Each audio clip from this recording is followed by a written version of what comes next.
should you go down in your shield? I can't speak for every fighter because some people will go, because there are different people who've said different things like, I couldn't see through my eye, I don't owe you guys to like continue fighting, blah, blah, blah. That's me, I'm giving best or whatever. Some people will look like it like it's the end of the world. Some people, personally, when I was trying to win a world title, I would rather have not been able to see again and win the world title to be able to tell myself I was a world champion, if that makes sense. Well, it doesn't. It does to me, 100%. But then you could say it's like a different thing where certain things have happened in the past where people have tried to force people to convert religions or they're going to kill them, and they like outright, I'm not converting. So look, here's a scenario. I see Ronnie Coleman, he doesn't he doesn't look good at the moment. Hip operations, he's crawling on the Jay floor. Cutler looks great though, but if you look, and Phil Heath and all these guys look amazing, but you look at Ronnie, he's on the floor. That's like a 7-time or 8-time Mr. Olympia? Yeah, but what good is that Legacy. now? But what good is that now though?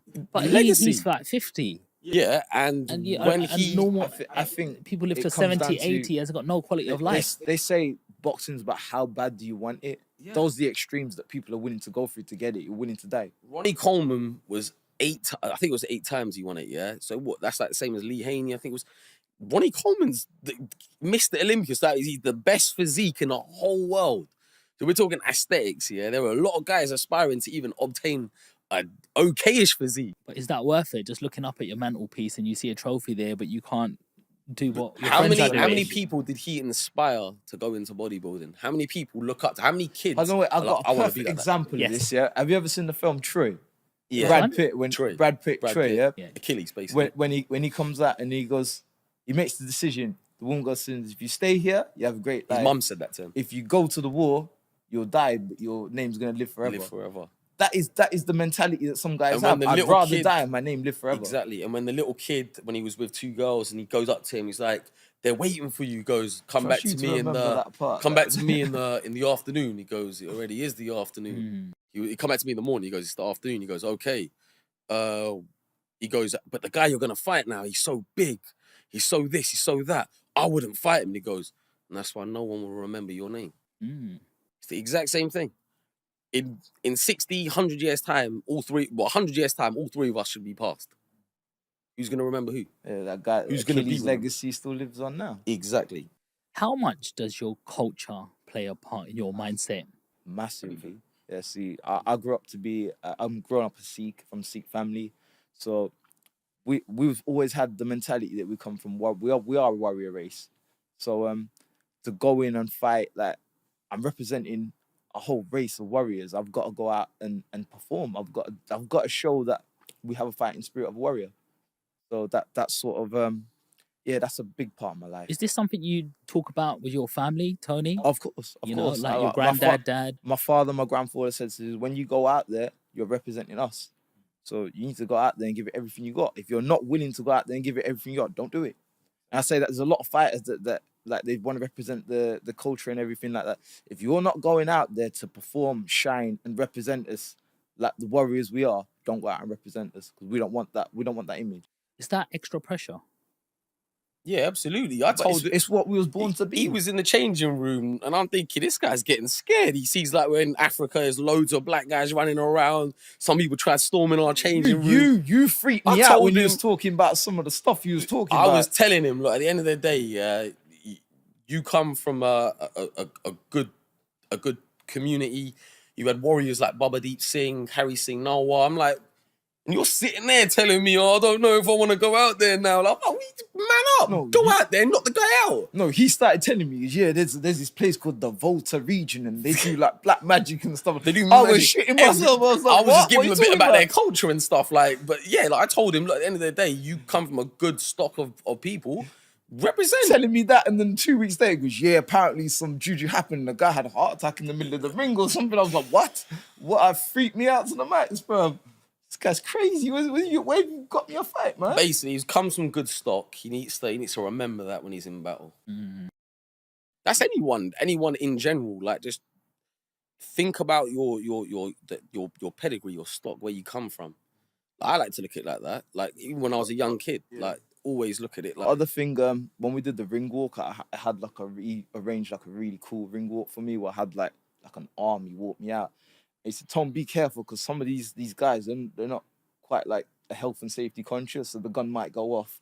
I'm like, hold on, wait, I'm walking in front of 2 shots. What the heck, bro? Even he got carried out on the throne. They carried him out like a king. Okay. And he was sweating because he thought, please don't drop me. Please don't drop me, man. Well, you said like Prince Nassim. I like to look at it as it's my own thing. Like I'm like the modern day Maharaja. Like obviously I feel like I'm royalty personally. Like when I've got my hair, well, normally when it's freshly brushed down, when I got my beard oiled, I feel like a lion. Like when I got my crown on my head, I feel like a lion. I feel like I'm above people. I'm gonna be honest with you. I was saying this the other day, brothers. The blood that runs through my veins, I know where it comes from, yeah, and I know what it's capable of doing. There's a reason why I'm the only Indian to ever grace this planet to win a Commonwealth and a world title. And there still hasn't been an Indian to even win a Commonwealth title. Prince, where does your confidence come from? I look in the mirror. When I look in the mirror, like, I don't see myself as an average looking guy. I see myself as like the pinnacle, like the top tier of like what a man can be. I'm athletic, I'm brown, I'm Indian.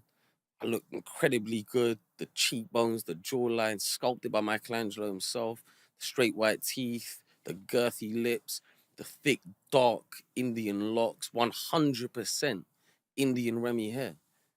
Like, not many people, and even women themselves, can have hair this good. Like, so when we're dealing with these sorts of stuff, this is what I come from. I look at myself. I know I would never have a girl ever message me pictures of other men saying I want to get with another guy. Never.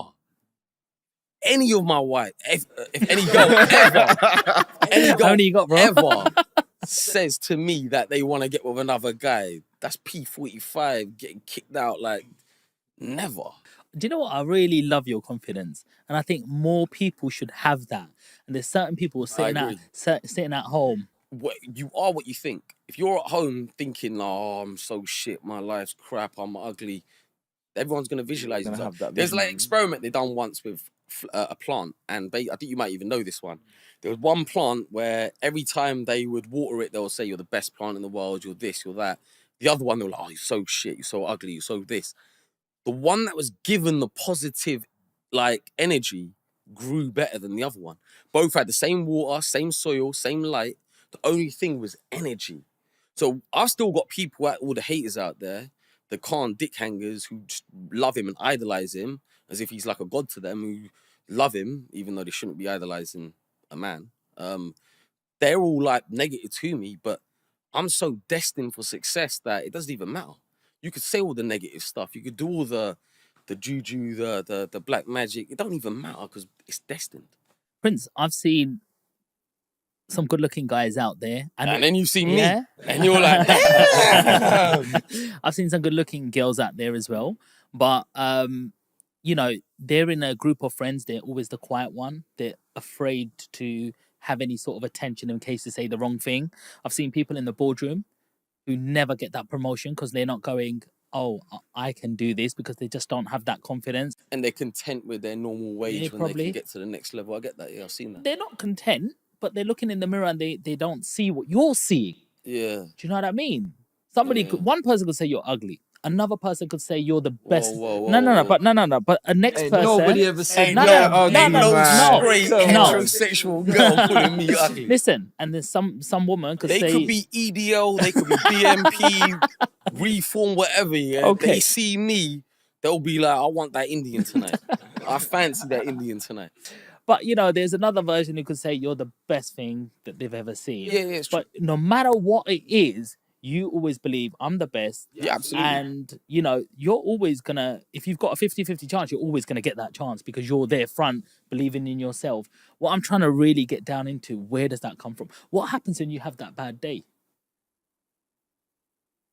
It's a good question, actually. What bitches ain't getting brown?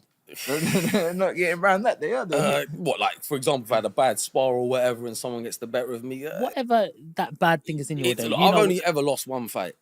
Yeah, in the last, as a pro, that is, yeah. So that's like 10 years, I've only lost one fight.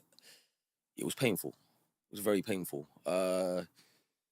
But I used it as like a positive. I know it sounds crazy, but like it's like I worked so hard to get to it. I fought for a world title, lost on points in Saudi Arabia on an Amir Khan undercard. Oh, so that's why we've crossed paths before. So any of the guys here want to say he don't know who you are, Yeah, he knows who I am. well, There's pictures of us together and all but that that sort must of be a stuff. big stage. Yeah, big stage. It was on TV